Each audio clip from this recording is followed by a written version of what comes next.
ഷാഫിക്ക് ആവശ്യം കൊടും ക്രൂരമായ ലൈംഗികതയും മൃഗീയമായ കൊലപാതകവും കണ്ടാസ്വദിക്കുക എന്നതായിരുന്നു. ശരീരഭാഗങ്ങൾ 56 കഷ്ണങ്ങളാക്കി വെട്ടി നുറുക്കി ബക്കറ്റിലാക്കുന്നു. പിന്നീട് ശരീരത്തിൻ്റെ കുറച്ച് ഭാഗങ്ങളെടുത്ത് പാചകം ചെയ്ത് ഇവർ കഴിക്കുന്നു.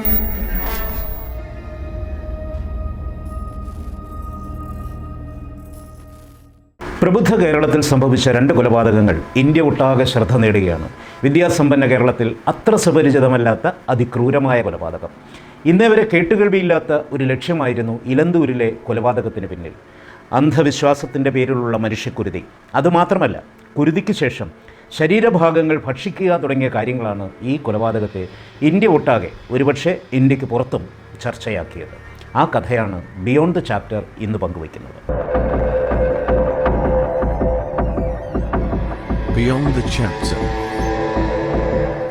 കടവന്ത്രയിൽ താമസിച്ചിരുന്ന ലോട്ടറി വിൽപ്പനക്കാരിയായ റോസിലിയെ കാണാനില്ലെന്ന് മകൾ പരാതി നൽകിയത് ഓഗസ്റ്റ് 17-നാണ്. അന്വേഷണത്തിൽ ജൂണിൽ തന്നെ ഇവർ മിസ്സിംഗ് ആണെന്ന് പോലീസ് കണ്ടെത്തി. രണ്ടാമത്തെ ആൾ തമിഴ്നാട് സ്വദേശിയായ പത്മയെ കാണാനില്ലെന്ന പരാതിയുമായി മകൻ എത്തിയതോടെയാണ് കേസിൽ അന്വേഷണം ആരംഭിക്കുന്നത്. പത്മയുടെ ബന്ധുക്കളെല്ലാം തമിഴ്നാട്ടിലാണ്. ഇവിടെ ഒറ്റയ്ക്കായിരുന്നു താമസം. ഇവരുടെ മകൻ അമ്മയെ എല്ലാ ദിവസവും വിളിക്കുമായിരുന്നു. എന്നാൽ ഒരു ദിവസം വിളിച്ചപ്പോൾ അമ്മയെ കിട്ടുന്നില്ല.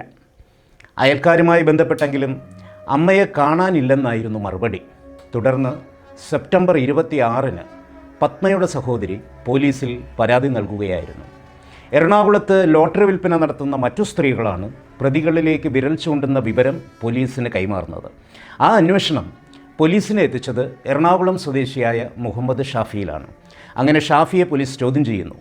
ആ ചോദ്യം ചെയ്യലിലാണ് അങ്ങേയറ്റം പൈശാചികമായൊരു ക്രൂരത പുറം ലോകമറിയുന്നത്. കുടുംബത്തിൻ്റെ സാമ്പത്തിക അഭിവൃദ്ധിക്ക് വേണ്ടി 2 സ്ത്രീകളെ കൊലപ്പെടുത്തിയെന്നാണ് പിന്നീട് കണ്ടെത്തിയത്.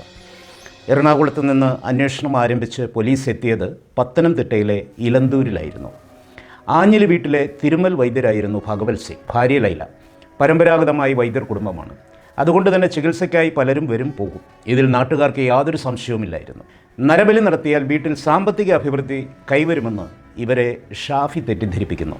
അങ്ങനെയാണ് എറണാകുളത്ത് ലോട്ടറി വിറ്റിരുന്ന സാധാരണക്കാരായ 2 സ്ത്രീകളെ ഷാഫി വീട്ടിലേക്ക് എത്തിക്കുന്നത്.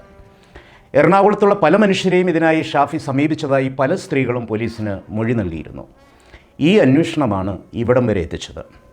വീട്ടിലെത്തിച്ച സ്ത്രീകളെയാവട്ടെ അതിക്രൂരമായാണ് കൊലപ്പെടുത്തിയതെന്ന് പ്രതികൾ പിന്നീട് പോലീസിനോട് പറഞ്ഞു. ഷാഫി പറഞ്ഞതനുസരിച്ച് കൊലപാതകത്തിന് ശേഷം വീട് മുഴുവൻ ഇരയായവരുടെ ചോര തളിച്ചിരുന്നു. ശരീരഭാഗങ്ങൾ മാംസമാക്കി ഭക്ഷിക്കുകയും ബാക്കി ഫ്രിഡ്ജിൽ സൂക്ഷിക്കുകയുമാണ് ഉണ്ടായത്. ഭക്ഷിച്ച ശേഷം വരുന്ന ശരീരഭാഗങ്ങൾ വീട്ടുവളപ്പിൽ കുഴിച്ചിട്ടുവെന്ന വെളിപ്പെടുത്തലും പ്രതികൾ നടത്തി. പരിഷ്കൃത കേരളം നരബലിയുടെ വാർത്ത കേട്ടു ഞെട്ടി. കൊല്ലാനും തിന്നാനും മുൻപന്തിയിൽ ഒരു സ്ത്രീ കൂടി ഉണ്ടായിരുന്നുവെന്നത് കൂടുതൽ ഞെട്ടലുണ്ടാക്കി. നാട്ടിലും സാമൂഹ്യ മാധ്യമങ്ങളിലും നിരന്തര സാന്നിധ്യമായിരുന്ന ഭഗവത് സിംഗ് ആണ് ഇതിന് പിന്നിലെന്ന് വിശ്വസിക്കാൻ ആദ്യം ആ നാട്ടുകാർക്ക് കഴിഞ്ഞിരുന്നില്ല. പോലീസ് പഴുതടച്ച അന്വേഷണം തുടർന്നു. ശരീരഭാഗങ്ങൾ കണ്ടെത്തലായിരുന്നു ആദ്യ ലക്ഷ്യം. വീട്ടുവളപ്പിലെ പരിശോധനയിൽ ശരീരഭാഗങ്ങൾ കണ്ടെത്തി. എല്ലാം അഴുകിയ നിലയിലായിരുന്നു. ഫോറൻസിക് പരിശോധന നടത്തി മൃതദേഹം കാണാതായ സ്ത്രീകളുടേതാണെന്ന് തിരിച്ചറിഞ്ഞു. പിന്നീട് തെളിവുകളും ശേഖരിച്ചു. 2022 ജൂണിലാണ് ആദ്യ കൊലപാതകം നടന്നതെന്ന് പോലീസ് കണ്ടെത്തി. സാമ്പത്തിക അഭിവൃദ്ധിക്കും കുടുംബ ഐശ്വര്യത്തിനും സമീപിക്കുക എന്ന പരസ്യം ഫേസ്ബുക്കിൽ കണ്ടാണ് ഭഗവത് സിംഗ് ശ്രീദേവി എന്ന പേരുള്ള സ്ത്രീയുമായി സൗഹൃദം സ്ഥാപിക്കുന്നത്.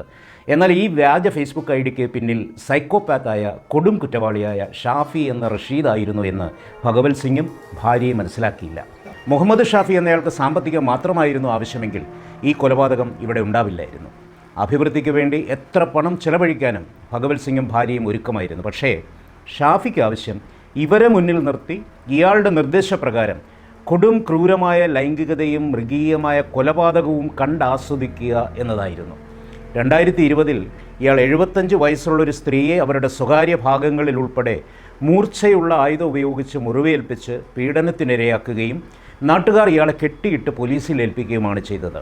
ആ കേസിൻ്റെ വിധി വരാനിരിക്കെയാണ് ഈ കൊലപാതകവും. ഭഗവത് സിംഗിൻ്റെ വീട്ടിൽ നടന്ന ആദ്യകാല പൂജയുടെ ഫലം അത്ര പോരാ എന്ന് പറഞ്ഞ ഷാഫി അടുത്ത അടവ് പ്രയോഗിക്കുന്നു. ഭഗവത് സിംഗിൻ്റെ രണ്ടാം ഭാര്യയായ ലൈലയുമായി ഭഗവത് സിംഗിൻ്റെ കൺമുന്നിൽ വെച്ച് ശാരീരികമായി ബന്ധപ്പെട്ടാൽ സ്ഥിതി കൂടുതൽ മെച്ചപ്പെടുമെന്നായി. അതും സമ്മതിച്ചു ഭഗവത് സിംഗ്.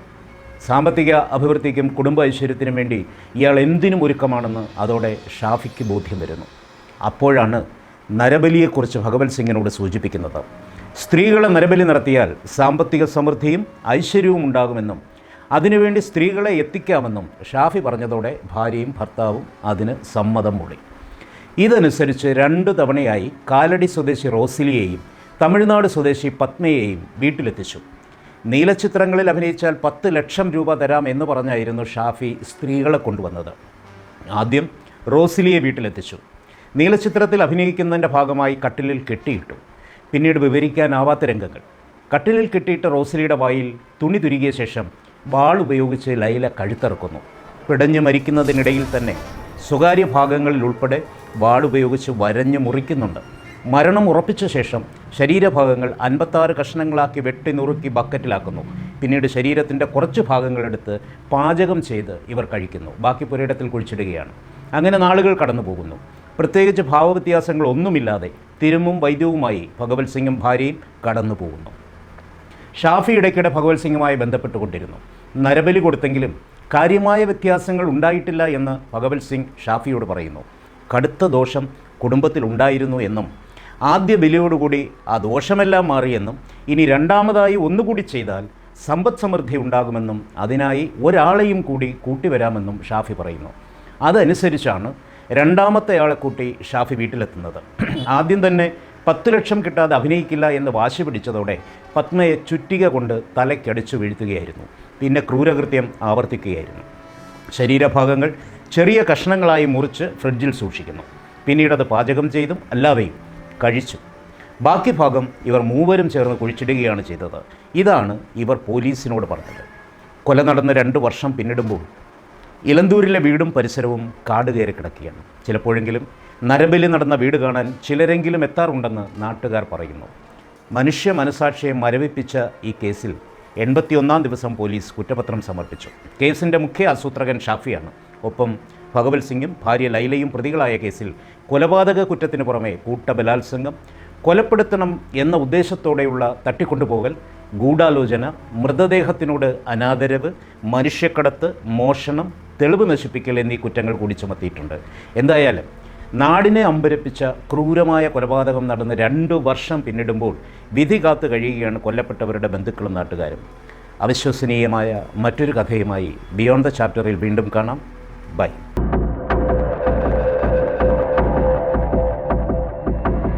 Beyond the Chapter.